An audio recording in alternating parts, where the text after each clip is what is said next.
Scopro una cosa, mi sembra un aspetta, cantami la suona male. Ok. In genere io ho questo sistema, compongo tutto, tranne le parti vocali. E poi naturalmente le linee di basso, batteria e tastiera vengono modificate dagli altri componenti, però l'idea principale nasce appunto da Seba. Infatti per esempio la prima l'ho scritta tutta, poi abbiamo deciso di cambiare il finale, poi abbiamo deciso di cambiare l'inizio, poi abbiamo deciso di ritornare all'inizio precedente, poi abbiamo cambiato la seconda strofa, però l'idea di base è stata quella che abbiamo scritto prima. Cresce e poi muore. L'idea di base poi si modifica a seconda di quello che potrebbe esprimersi.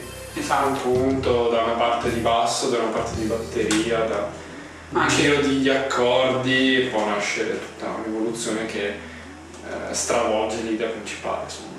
Anche perché quando la suoni, la canzone dopo ha tutto un suono diverso rispetto a quella che ti suona al computer, anche se è utilissimo averla sempre scritta e sempre disponibile, poi quando la suoni ha tutto un sapore diverso e va a finire che canta comunque qualcosa. Ecco.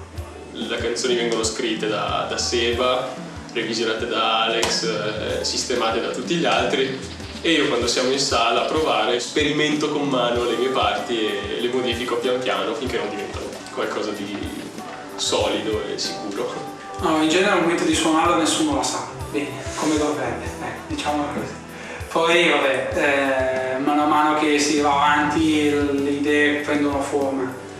In generale siamo delle persone che stiamo un po' troppo attenti ai particolari e non riusciamo ad andare avanti a finire. Per esempio l'ultima che stiamo facendo adesso è 8 minuti e passa di canzone, abbiamo deciso di non stare a guardare i particolari, di andare avanti fino alla fine e ci siamo riusciti. Pare tutto perfetto.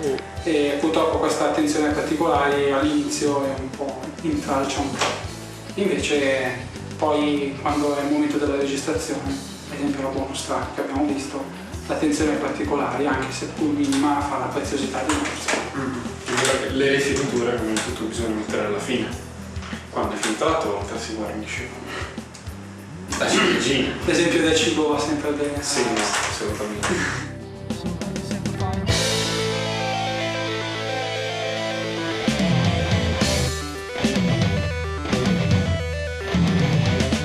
Freedom Supermarket devo dire che è una bella scossa di adrenalina. È un pezzo molto diverso dai pezzi precedentemente registrati. È un pezzo che fa un po' da spartiacque con il passato, secondo me. Un modo di intervenire nelle ritmiche, nei puliti, nelle distorsioni in maniera completamente diversa da pezzi precedenti come possono essere Portrait piuttosto che Awake. È il primo pezzo che fa da spartiacque a un vecchio progetto Dropshard e uno nuovo, e soprattutto con Freedom abbiamo cercato di parlare di un tema forte che molto spesso certe persone cercano di venderti qualsiasi cosa, e vendendoti qualsiasi cosa cercano in una certa maniera di comprarti, e abbiamo cercato di renderlo nei testi e nelle musiche. È una canzone abbastanza spiazzante. Per quanto riguarda questo nuovo CD, che presumibilmente, se tutto va bene, che uscirà a febbraio, ci siamo trovati in una situazione un po' strana, in quanto la parte, diciamo, musicale era già a un buon livello di sviluppo. Mancavano solo alcuni intermezzi, alcuni collegamenti, ma fondamentalmente le idee erano chiare. E meno chiare erano le tematiche relative al testo, alla storia e al messaggio che volevamo passare con questo CD. Prima abbiamo parlato insieme, discusso di cosa avrebbe trattato la suite e quali sarebbero stati i temi forti, e dopodiché mi sono dedicato anima e corpo alla stesura dei testi. Sto scrivendo il testo Di cosa? di una parte di suite.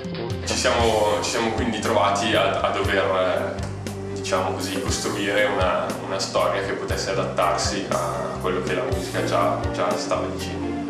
E quindi, ascoltando le parti che avevamo scritto, ci siamo lasciati un po' ispirare dalla musica Il nostro concept è nato da un'idea, è quella di voler rappresentare una guerra che per noi è abbastanza contemporanea e abbiamo pensato di passare questo messaggio di guerra contemporanea attraverso una storia metaforica, diciamo. Per noi questo nuovo CD è una ricerca. La storia è la storia di un viaggio in questo caso fisico ma anche spirituale alla fine. I personaggi di questa suite, di questo CD, rispecchiano le varie figure tipiche dell'umanità, se vogliamo. È una storia difficile, parte con un dramma, si risolve, punto di domanda, chi lo sa se si risolve. La tematica più importante è sicuramente il viaggio di formazione di questo figlio che a causa di, possiamo chiamarli, scherzi del destino, si trova senza il padre in una situazione davvero difficile e da qui partirà per costruire qualcosa di nuovo e di positivo per la sua vita.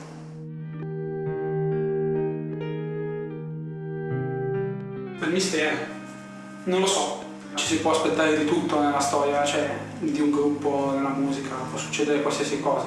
Succede spesso che con la fretta, con le tempistiche degli studi di registrazione, i soldi che ci sono dietro, gli investimenti di tempo e tutto quanto, si vada a finire a fare un mestiere frettoloso e che poi alla fine ti dia un risultato che non è esattamente quello che vuoi.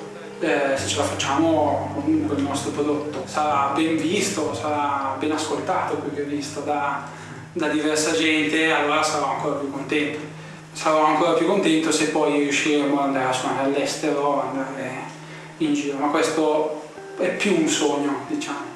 La possibilità di stare qua 10 giorni sugli strumenti, sul pezzo, su quello che stiamo portando a termine, ci dà la possibilità di concentrarci di più e di produrre in un modo decisamente migliore. Stiamo ancora lavorando sui suoni e sulle cose da limare, però i primi frutti si vedono appunto già dalle prime prove. Abbiamo avuto tante esperienze in passato, ma ognuna, nel bene o nel male, ci ha fatto capire che cosa servisse veramente al gruppo. E sono contento che le abbiamo affrontate, spero nel modo migliore. Credo di parlare a nome di tutti e 5. Oltre alle prove, ai concerti, ci si vede comunque anche fuori e c'è sempre un ottimo rapporto. Penso che al momento abbiamo raggiunto uno stato di completezza tale da non poterci permettere un altro cambio di formazione, ne risentirebbe la mia psiche profondamente.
sono giunte voci che stai per sposarti con un cane, vero?